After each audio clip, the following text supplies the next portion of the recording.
Give me the phone right now. Who are you calling? Please, just let me go. Give me the phone right now. Who are you calling? Please, just let me go.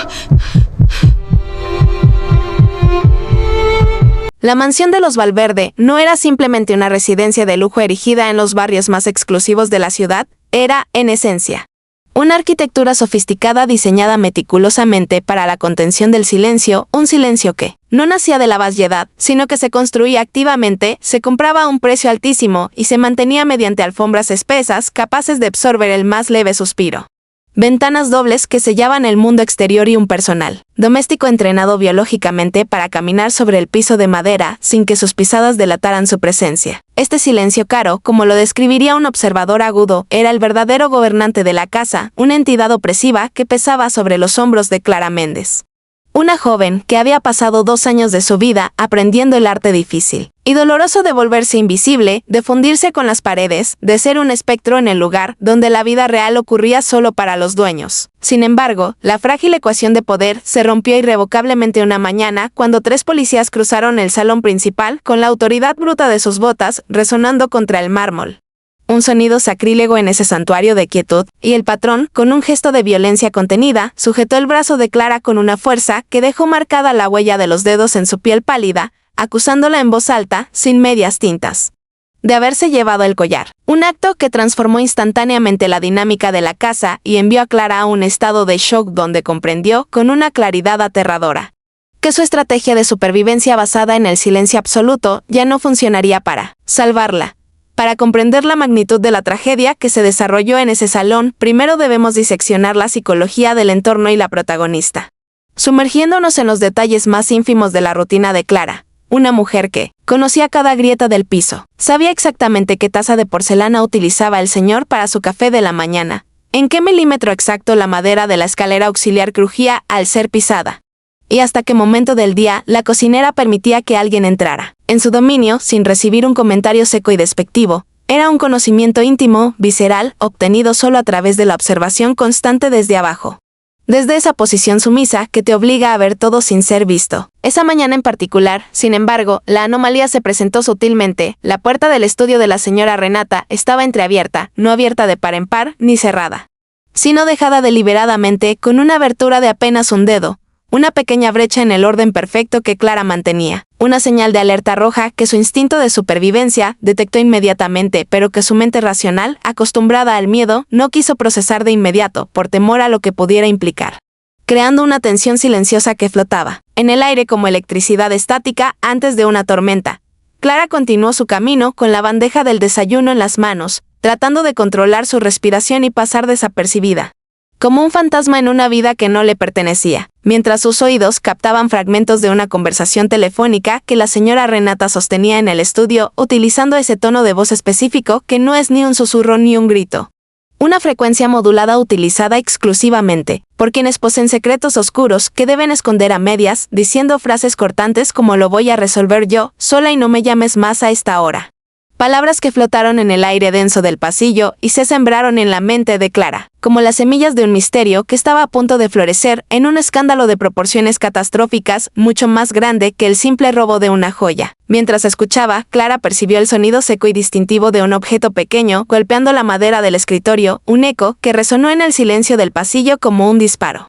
Y aunque ella no lo supiera, en ese momento preciso, ese sonido era el primer aviso de su propia inminente condena. El disparo de salida de una trampa compleja que había sido preparada meticulosamente mucho antes de que ella entrara a trabajar esa mañana. El objeto central de esta tragedia, el eje alrededor del cual giraría el destino de todos los presentes, era el collar de perlas, una pieza de joyería deslumbrante de 3 vueltas con un broche dorado que parecía un insecto exótico detenido en el tiempo. Días antes del incidente, la señora Renata se lo había mostrado a Clara en un momento de aparente confianza, pero que, analizado retrospectivamente, no fue un acto de generosidad ni de orgullo, sino una prueba psicológica, una lección maestra, de poder donde le recalcó fríamente que esa joya valía más que la vida entera de muchas personas como ella, más que 2 años de su salario, más que su futuro. Esa interacción fue clave para entender la dinámica perversa de la casa. Renata no es solo una mujer rica que pierde un objeto material. Es una figura que utiliza su riqueza abrumadora como un arma para devaluar sistemáticamente la existencia humana de quienes la rodean, estableciendo una dinámica de superioridad absoluta que rompe cualquier posibilidad de conexión empática y reduce a las personas a meras herramientas desechables. El giro fatal de la historia. El momento en que la acusación se solidificó, con una evidencia material aparentemente incuestionable, ocurrió cuando la policía, siguiendo una pista o actuando bajo una sugestión, realizó un registro en la habitación humilde de Clara y encontró una perla suelta, idéntica a las del collar, escondida dentro de una caja vieja de cartón que contenía fotos de su madre fallecida. Esto es lo que en criminología y lógica forense se clasificaría inmediatamente como una evidencia plantada. Un reguero distracción perfecta orquestada con maestría para incriminar a la criada más evidente y vulnerable. La perla brillaba con el mismo brillo cálido y nacarado que las del collar, y su presencia allí era ilógica e insultante para la inteligencia. Si alguien va a robar un collar completo, ¿por qué dejaría solo una perla dentro de una caja de recuerdos sentimentales en su propia habitación? La lógica indicaba un error torpe o una trampa excesivamente dramática, pero la desesperación y el prejuicio de los acusadores no veían lógica. Solo la oportunidad culminante de cerrar el caso rápidamente y proteger el status quo de la mansión. Lo que resulta fascinante y a la vez repulsivo de este caso es la reacción variada de los distintos hombres de la casa ante la crisis. Por un lado, teníamos a Esteban, el esposo de Renata, un hombre que parecía estar atrapado en una jaula de oro, mostrando una actitud de cansancio profundo, más interesado en no interrumpir su vida de negocios y confort que en buscar una verdad incómoda que pudiera sacudir los cimientos de su matrimonio. Por otro lado, estaba el inspector Arrieta, un hombre que entró en la casa no con la mentalidad de un policía rural, sino con la mirada curiosa y analítica de un científico, que no se conformaba con la obviedad superficial y que parecía estar leyendo el script de la mentira en los rostros de los protagonistas. Y en un tercer plano, oscuro y servil, se encontraba Mauricio, el encargado de la seguridad interna, quien actuaba con una servilidad sospechosa, demasiado rápido para ayudar en la búsqueda, demasiado ansioso por dirigir la atención hacia Clara y demasiado eficiente en sus movimientos, lo que levantaba banderas rojas ineludibles en cualquier investigador con experiencia en el comportamiento criminal. En medio del interrogatorio hostil y la creciente sensación de asfixia, la memoria de Clara viajó hacia atrás en el tiempo, recuperando el recuerdo de Marta, la empleada doméstica que había ocupado su puesto en la casa años atrás y quien había sido despedida de la noche a la mañana sin explicaciones claras, dejando atrás solo un vacío y una advertencia enigmática. Marta, en su último día, le había entregado a Clara un número de teléfono escrito en un papel arrugado, con una advertencia sobre los peligros de guardar silencio. Ese recuerdo se convirtió en su salvavidas mental y emocional, en un momento de soledad absoluta cuando la policía le permitió hacer una sola llamada bajo supervisión. Clara tomó una decisión audaz que definiría el resto de su vida. No marcó el número de su hermana como había anunciado, sino que marcó ese número del pasado, buscando conexión con alguien que entendía el idioma secreto del sufrimiento en esa casa. Fue el momento de inflexión dramático donde la víctima decidió dejar de ser un objeto pasivo de la narrativa y comenzó a tejer su propia red de defensa, conectando los puntos de una historia que nadie más quería ver. La llamada telefónica a Marta reveló, con una precisión escalofriante, un patrón de comportamiento criminal en Renata que iba mucho más allá de este simple robo de joyas. Desde la seguridad de la distancia, Marta explicó que Renata operaba con una precisión quirúrgica fría, eliminando sistemáticamente a quienes veían demasiado, utilizándolos y luego descartándolos, y utilizando a otros como cómplices necesarios en sus juegos de poder. La conversación fue un giro dramático en la trama. Clara comprendió que no estaba luchando sola contra una acusación injusta de robo, sino que estaba enfrentando una estructura de poder corrupta y maligna que había destruido vidas antes, incluyendo posiblemente la de su propia madre, añadiendo una capa de venganza personal y de justicia histórica a la trama que elevaba la historia de un thriller doméstico a una épica de redención intergeneracional. Mientras Clara descubría la verdad verbal a través del teléfono, sus ojos, entrenados por 2 años de vigilancia forzada, seguían los movimientos reales que ocurrían en la propiedad a través de las ventanas.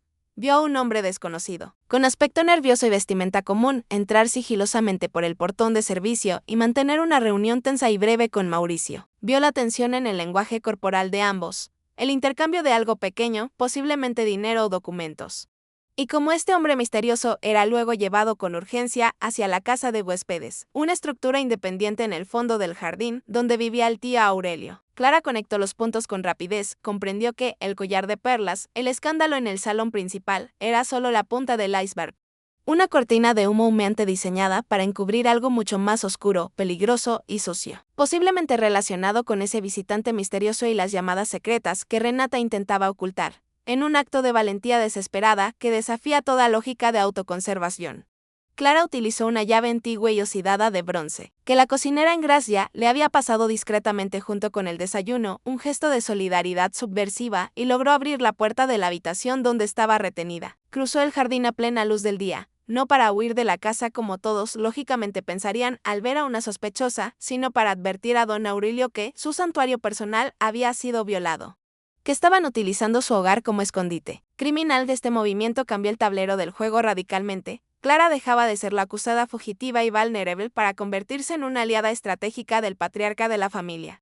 El único hombre que parecía conservar una conciencia crítica y una posición de respeto dentro de ese hogar opresivo, uniendo las fuerzas de los marginados contra la corrupción del núcleo familiar. Don Aurelio, un hombre mayor que observaba el mundo con unos ojos cansados pero vivos, que parecía hablar más con el bastón que con la boca, recibió la noticia de Clara con una calma aterradora. Él ya sabía, por intuición y por años de silencio cómplice, que algo andaba mal en la dinámica de su sobrino y su esposa, años atrás.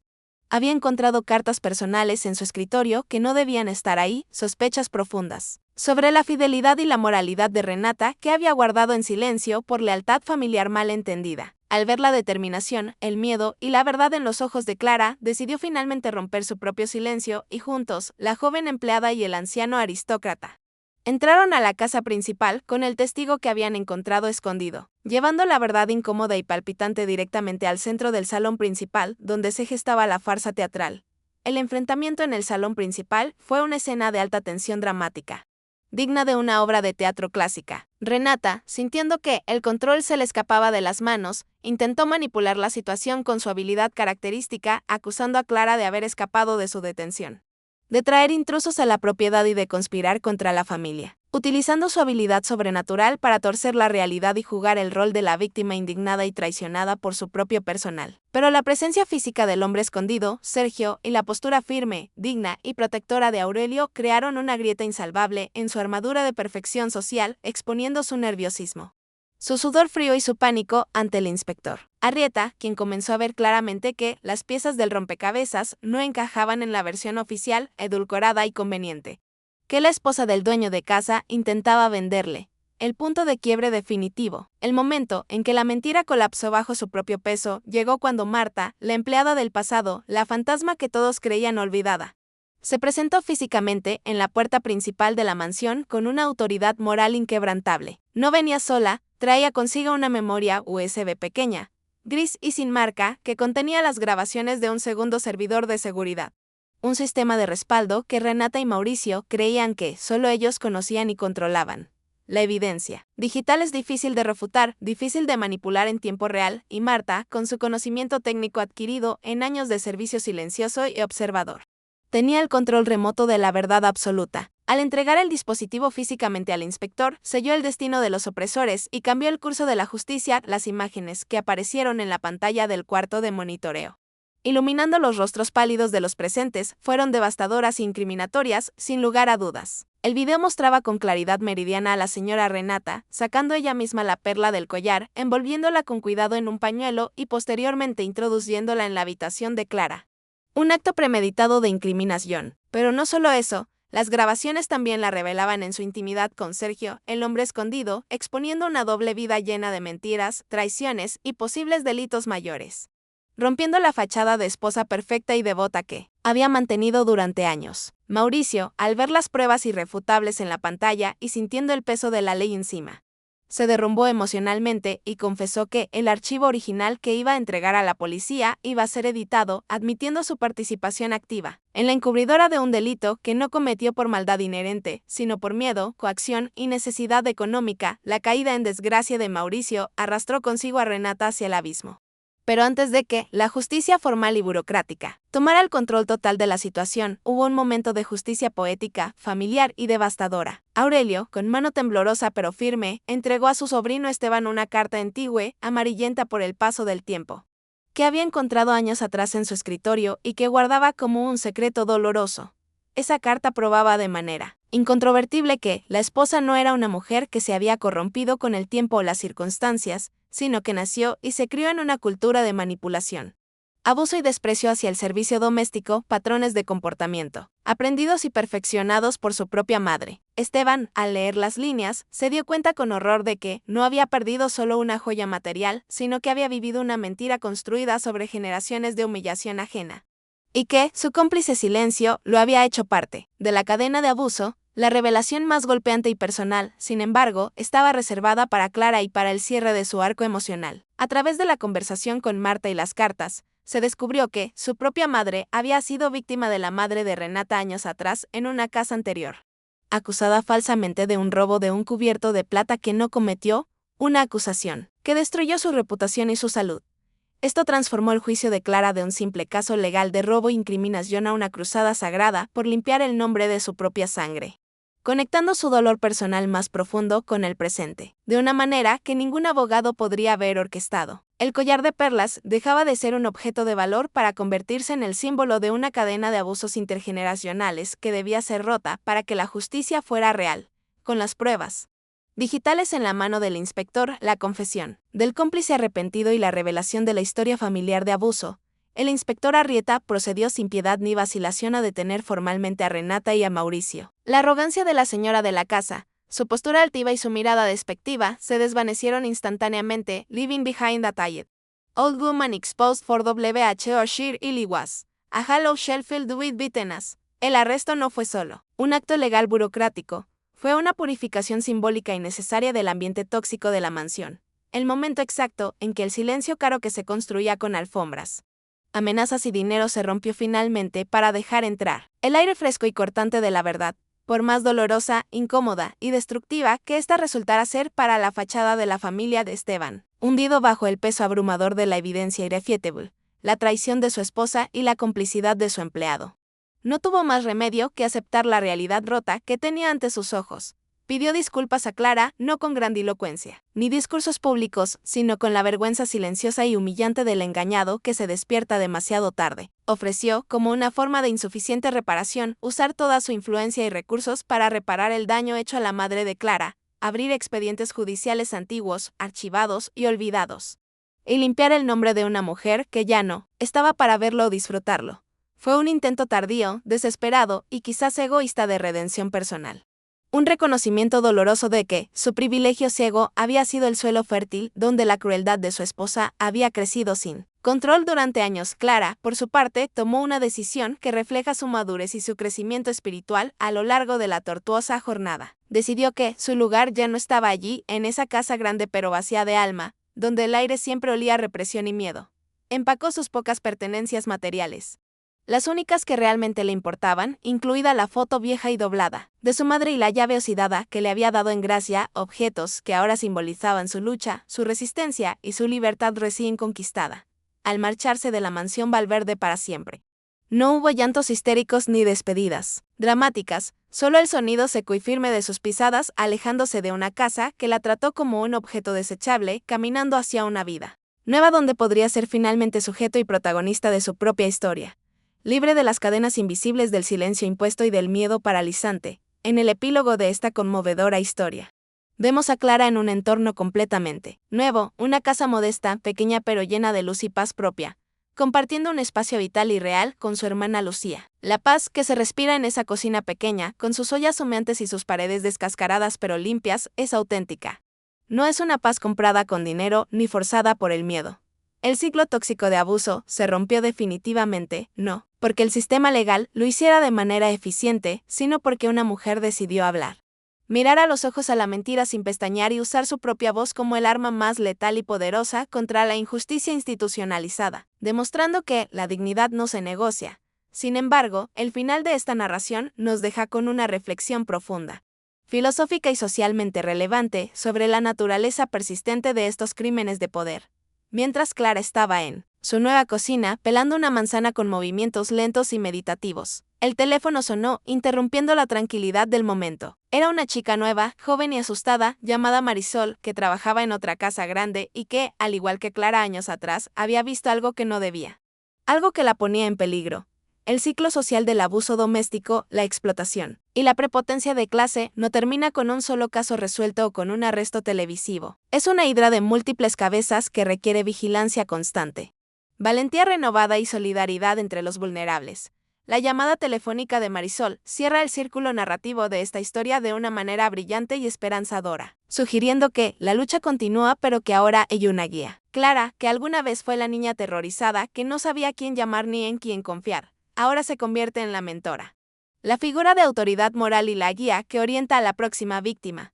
Le pasa con calma el número de teléfono del inspector Arrieta, le dice que guarde la información con seguridad y, lo más importante, le advierte con una voz cargada de experiencia: no te quedes callada. Es el paso de la antorcha de la resistencia, la transferencia del conocimiento y la fuerza de una generación de mujeres maltratadas a la siguiente, analizando fríamente el comportamiento psicológico de Renata a la luz de los hechos revelados. Podemos ver el perfil clásico y complejo del victimario victimizado, una figura trágica en su propia derecha. Ella misma fue producto de un ambiente disfuncional donde el valor de una persona se medía estrictamente por su capacidad de controlar, manipular y dominar a los demás. Al final, cuando se le quitaron sus máscaras sociales, su dinero y su poder, lo que quedó expuesto ante todos no fue un monstruo de maldad pura, sino un vacío existencial aterrador. Una mujer que nunca aprendió a conectarse genuina y empáticamente con otro ser humano, convirtiendo su propia vida y la de quienes la rodeaban en una cárcel fría de soledad.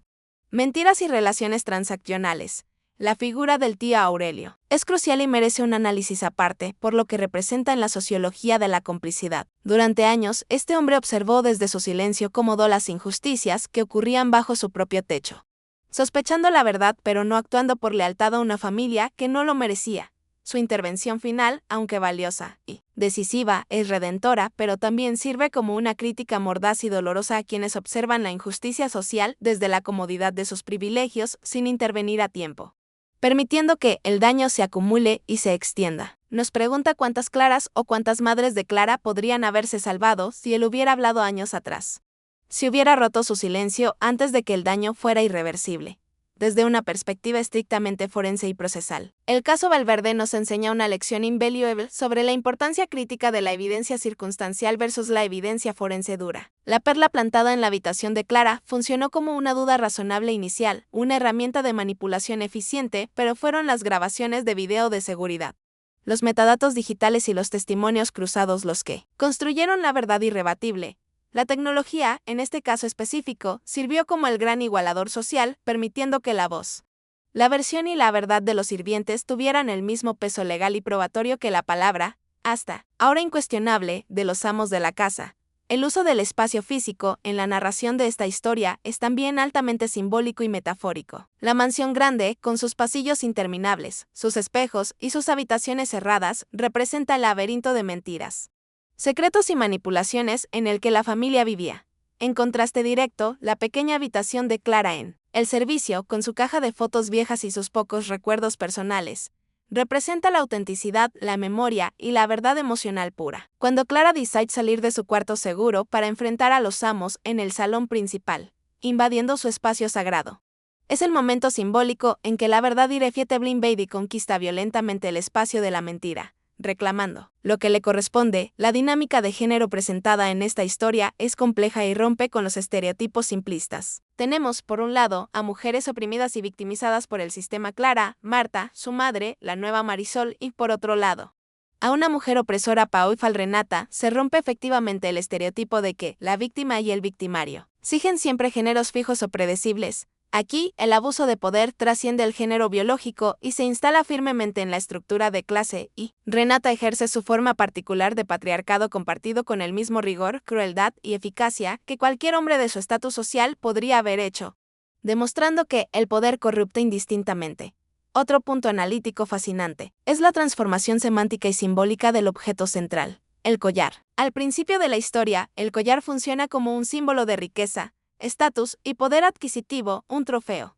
Durante el conflicto y la crisis, se convierte en un arma de incriminación, una herramienta de guerra psicológica. Sin embargo, al final de la narrativa, cuando se descubre la verdad y se hacen los arrestos, el collar se vuelve irrelevante, nadie habla de devolverlo. Su valor material se desvanece y se olvida frente al valor mucho más alto de la verdad revelada y la libertad humana recuperada. El objeto pierde su poder material y gana un poder simbólico inverso, se convierte en la prueba de la caída de quien lo poseía. El papel desempeñado por la policía, representada con dignidad y profesionalismo por el inspector Arrieta, es digno de mención especial en este análisis. En lugar de ser un mero recolector de declaraciones o un títere de los ricos, Arrieta actúa como un filtro de realidad y un buscador de verdad.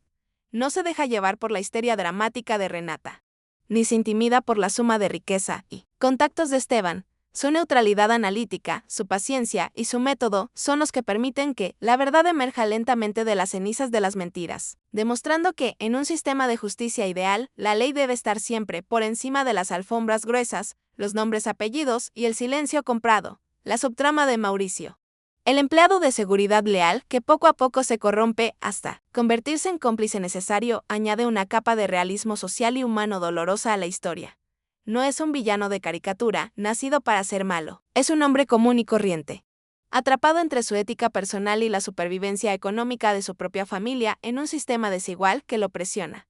Su confesión final en la sala de monitoreo es el alivio de una carga moral insoportable, un recordatorio bruto de que el sistema a veces obliga a las buenas personas a hacer cosas malas, cosas que repudian, simplemente para poder sobrevivir en un mundo que no les ofrece otra salida. La psicología de Esteban, el esposo engañado y cómplice por omisión, nos ofrece una ventana a la cejera voluntaria del privilegio. Vemos a un hombre que prefería la comodidad de la mentira a la incomodidad de la verdad, que ignoraba las señales porque confrontarlas habría significado destruir su propio mundo. Su momento de revelación, al leer la carta antigua y ver los videos, es el colapso de su universo seguro. Es un recordatorio de que la ignorancia intencional no es una defensa válida y que el daño causado por no actuar, por no querer ver, es tan grave como el daño causado por la acción directa. Su dolor final, aunque real, no lo exime de su responsabilidad en el sufrimiento de Clara. Finalmente, la estructura narrativa profunda del caso del collar de perlas nos demuestra, con una claridad meridiana, que las mejores historias de misterio no son realmente historias sobre quién robó qué objeto o dónde está escondido, sino historias profundas sobre por qué las personas mienten y qué esconden detrás de esas mentiras. La mentira es siempre más reveladora que la verdad porque expone los miedos más profundos, los deseos más oscuros y las debilidades más íntimas de los personajes. Al desmantelar la compleja mentira de Renata, capa por capa, no descubrimos solo a una ladrona de joyas, sino que descubrimos una estructura entera de relaciones humanas podridas, basadas en el desprecio y el control, que necesitaba ser expuesta y destruida para que el aire pudiera circular de nuevo. Para concluir este análisis exhaustivo de la saga de Clara y los Valverde, debemos hablar del legado que deja su historia. El legado de Clara es la resistencia activa, no pasiva. Su historia nos enseña, con una fuerza impactante, que el silencio puede ser cómodo y seguro en el corto plazo, pero que la libertad verdadera requiere ruido, requiere voz y requiere acción. Desde su pequeña cocina nueva, contestando la llamada de una desconocida asustada en el medio de la noche, Clara demuestra que la justicia no es un acto administrativo que ocurre una vez en un juzgado y se olvida, sino una práctica diaria de vigilancia, empatía y apoyo mutuo entre quienes comparten la vulnerabilidad. Y así, el ciclo continúa, pero esta vez con alguien en el otro extremo de la línea que sabe exactamente cómo romperlo. Fin.